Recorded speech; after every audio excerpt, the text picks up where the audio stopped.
Jim Morrison actually named his group The Doors from a mystical reference used first by William Blake and then later by Aldous Huxley. The Doors were just that, spiritual doors to the spiritual world. Morrison viewed himself as a shaman whose role it was to mediate between the demonic world and the counterculture of the 60s. Morrison encouraged them to break on through to the other side. He helped Satan initiate countless multitudes into the world of the occult.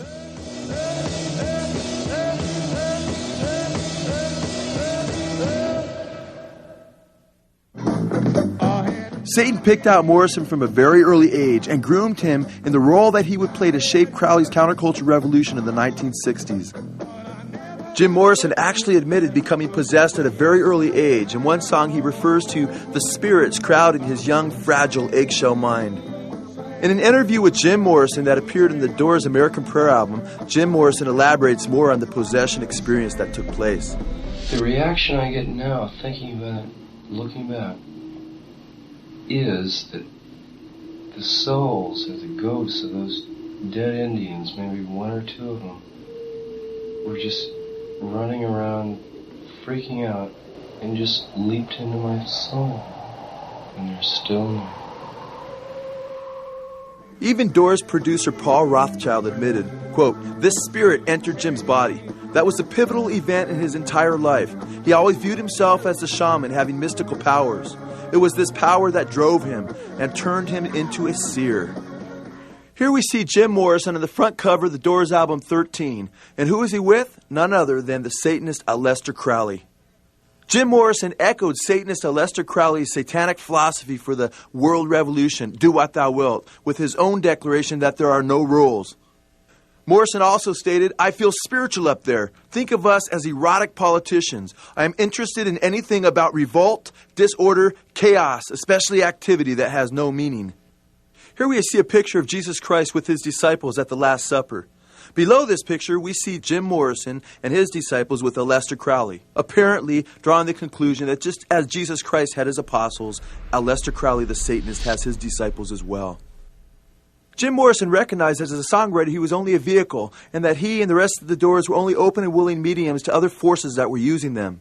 I can't say too much about it because we're not really making it. It's just kind of making itself.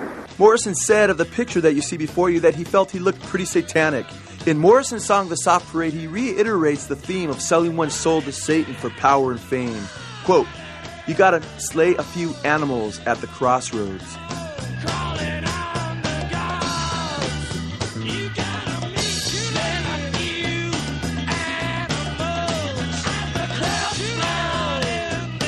For Jim Morrison, the crossroads would be UCLA and Venice Beach. After bombing on the finals at UCLA on film, Morrison went down to Venice Beach to live.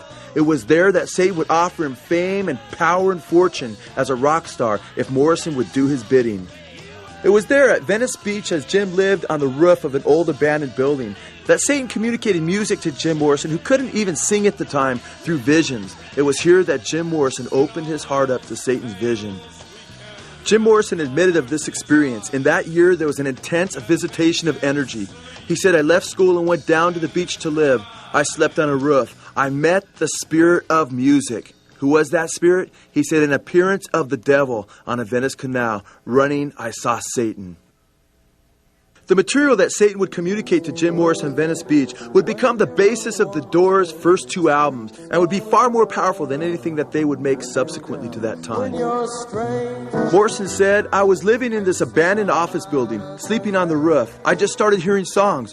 I heard in my head a whole concert situation with a band and singing and an audience, a large audience. Those first 5 or 6 songs I wrote, I was just taking notes at a fantastic rock concert that was going on inside my head." Jim Morrison, who was incredibly shy and could not sing a lick, went through a demonic transformation on stage as the demons that possessed him sang through him. Ray Manzarek, the Doors keyboard player, points out that Jim Morrison was a shaman. Jim's contribution to music was that Jim was real. Jim was real on stage. Jim was real when he wrote his songs, when he sang his songs in the studio. He was not a performer. He was not an entertainer. He was not a showman. He was a shaman. He was possessed, man. He was possessed, man. Possessed, man. Manzarek also stated, "On stage, Morrison came alive and was the most exciting and dynamic performer I'd ever seen. He would go through trips on stage. You wouldn't believe the personalities that would come out of him, the intensity that would speak to the audience."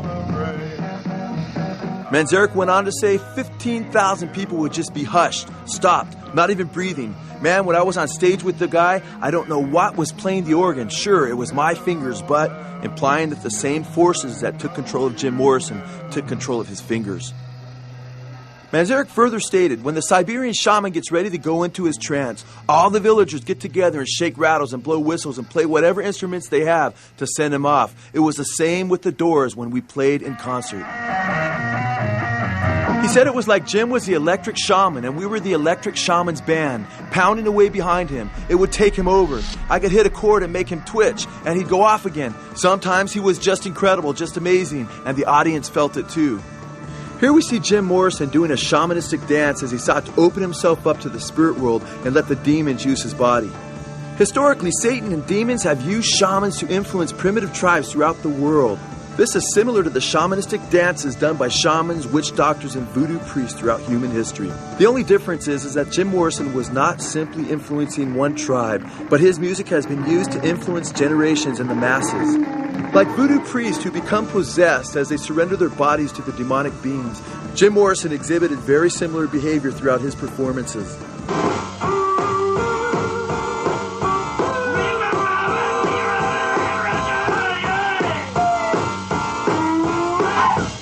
In the seance, the shaman led, Morrison said, a sensuous panic deliberately evoked through drugs, chants, dancing hurls the shaman into trance. Changed voice, convulsive movement, he acts like a madman. Jim Morrison understood the process that took place as demonic beings took over his body. Concert footage of the Doors performances gives ample evidence to Manzarek's assertion that different personalities would manifest through Morrison while on stage. In fact, at times one could hear 2 or 3 different demonic beings manifesting through Jim Morrison's body, like the following clip expresses. No.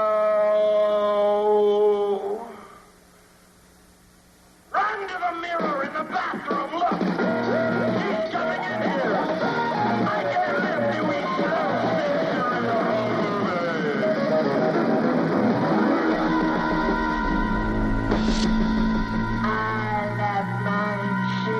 slide down the cool, smooth tile.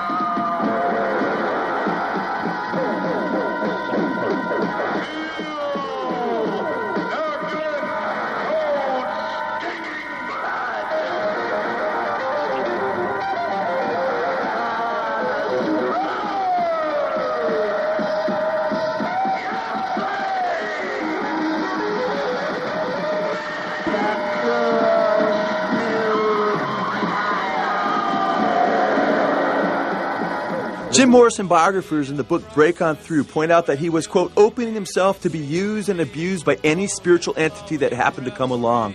The result may have been some amazing inspirations, but also a tragically restless and misdirected life. Incredibly, the same spirits that brought Mr. Mojo Rising, as he liked to refer to himself, up to power, also brought him down to destruction. These same demonic beings that used Jim Morrison's body as a puppet to influence the masses would later discard it as he would die only months after the death of Jimi Hendrix and Janis Joplin.